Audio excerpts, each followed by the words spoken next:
एक ही बच्चा है मोहम्मद शाफी। अब वो उस बच्चे का ये कहना है कि अस्सलाम वालेकुम जी, मैं हुमारी अली, आप देख रहे हैं मेरा चैनल। सियालकोट में ज़हरा को टुकड़े करने से पहले शदीद तशद्दुद का निशाना बनाया गया था। तस्वीर मंजर आम पर आ चुकी है। मुझे इस घर में खौफ महसूस होता है। ज़हरा की आखिरी कॉल, ज़हरा इल्तिजा कर रही थी, बता रही थी कि ये खौफज़दा है, ये घर बड़ा ही उसको तकलीफ़ दे रहा है, लेकिन फिर भी किसी ने उसकी नहीं सुनी। ज़हरा ने घर में मौजूद गैर महरम नवीद के बारे में शौहर को क्या बताया था और शौहर ने इस पर एक्शन क्यों नहीं लिया।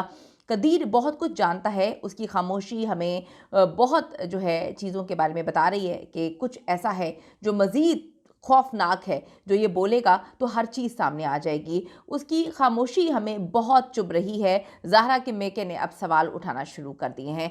आप सबको पता है जी, डस्का सियालकोट में ज़हरा को बेइंतहा तशद्दुद के बाद जो है बेईमाना तशद्दुद के बाद कत्ल किया जाता है और उसको मारा पीटा बहुत गया है। पुलिस ने ये बताया है कि काफ़ी ज़्यादा उस पर तशद्दुद किया गया है, उस पर उसके जिस्म पे नील के निशान हैं। ज़हरा अपनी ज़िंदगी की जंग लड़ती रही और इस दौरान उसकी चूड़ियाँ भी टूट गईं जिसके इसके बाजू में लगी हुई हैं। ज़हरा के कत्ल में मेजर रोल प्ले करने वाला जो नवीद है, उसने कुछ खौफनाक इंकशाफात किए हैं। उसने बताया कि यास्मीन और मैंने पहले ही सोच लिया था कि हमें क्या क्या करना है। हमने बिल्कुल प्लानिंग वैसे ही की जिस तरह से फिर हम एग्जीक्यूट कर सके उसको। हमने गोली नहीं मारनी थी क्योंकि उससे शोहर भी जो है उससे शोर भी जो है वो मच जाता और जो उसका शोहर था वो अक्सर जो है वो वीडियो कॉल्स पे होता था, तो फिर चीज़ों को छुपाना बड़ा मुश्किल हो जाना था। ये अब कहानी सुनाई है उसने कि जी गोली चलती, मोहल्लेदारों को पता चलता, तो हमने कुछ ऐसा करना था कि किसी को पता भी ना चले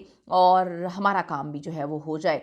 अब उसने कहा कि पहले सोचा कि ज़ारा को बाथरूम में हम गोली मार देते हैं और कुछ ऐसी बंदूक का गन का इंतज़ाम करते जो सिलेंसर वाली हो जिससे आवाज़ ही ना आए, लेकिन उसकी आवाज़ से पूरा मोहल्ला हमारे घर आ जाता क्योंकि वो कहते हैं कि हमें सिलेंसर वाली जो है वो पिस्टल मिली नहीं। इसलिए प्लान ये बनाया कि ज़ारा को सोते में, जब वो सो रही होगी अपने बच्चे के साथ, गला दबा कर मार देंगे और फिर हम उसको बाथरूम में लेके जाएंगे और वहाँ पे टुकड़े करेंगे ताकि खून जो है वो वहाँ से गायब हो जाए। अगर हम किसी और जगह किसी और कमरे में करते तो खून को साफ़ करना बड़ा मुश्किल हो जाता।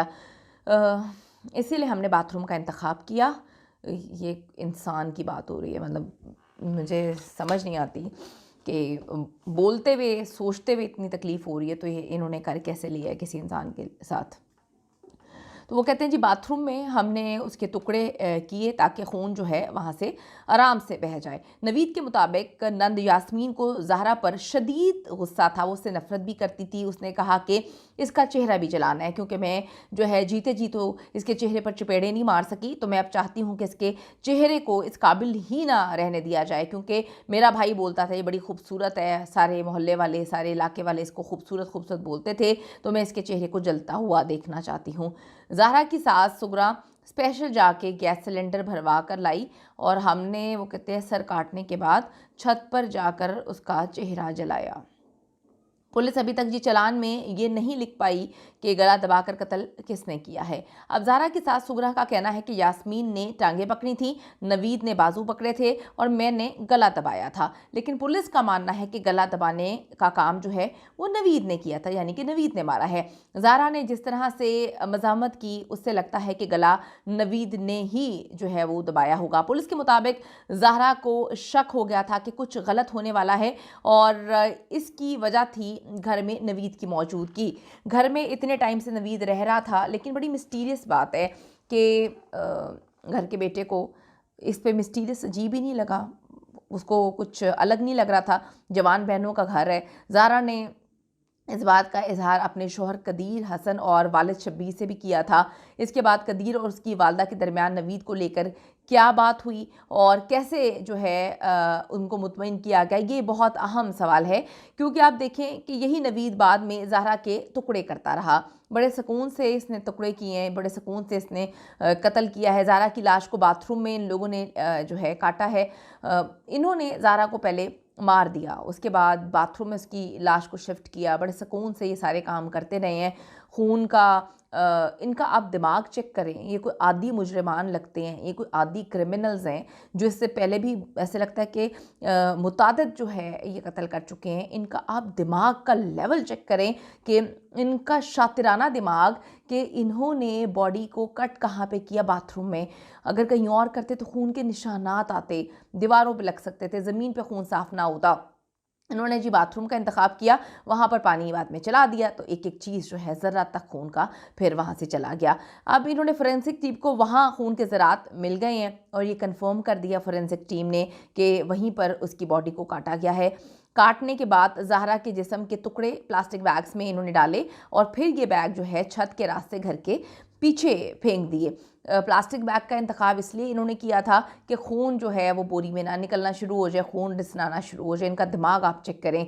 साथ वाले घर से ली गई सीढ़ी के ज़रिए सुगरा और उसका नवासा अब्दुल्ला आधी रात को ये बैग्स जो है वो नाले में फेंकने चले जाते हैं।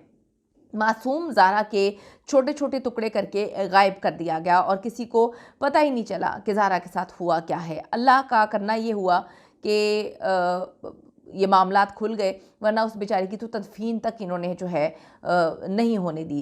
अल्लाह करे कि जी ज़ारा का बाप मजबूती से खड़ा रहे ताकि ज़ारा के साथ होने वाले जुल्म का को जो है वो उसका इंसाफ मिल सके उस बेचारी को। उसने कितना कुछ बर्दाश्त किया, सोचती हूँ तो रूह कांपती है। मैं कहती हूँ कि बाप को चाहिए मजबूती के साथ खड़ा रहे और इन दरिंदों को कैफरे किरदार तक पहुँचाए, वरना शौहर जिस तरह से गूंगा बना हुआ है, मुँह बंद किया हुआ है, लोगों को डर है कि वो अपनी बहन को माफ़ ना कर दे, अपनी माँ को माफ़ ना कर दे।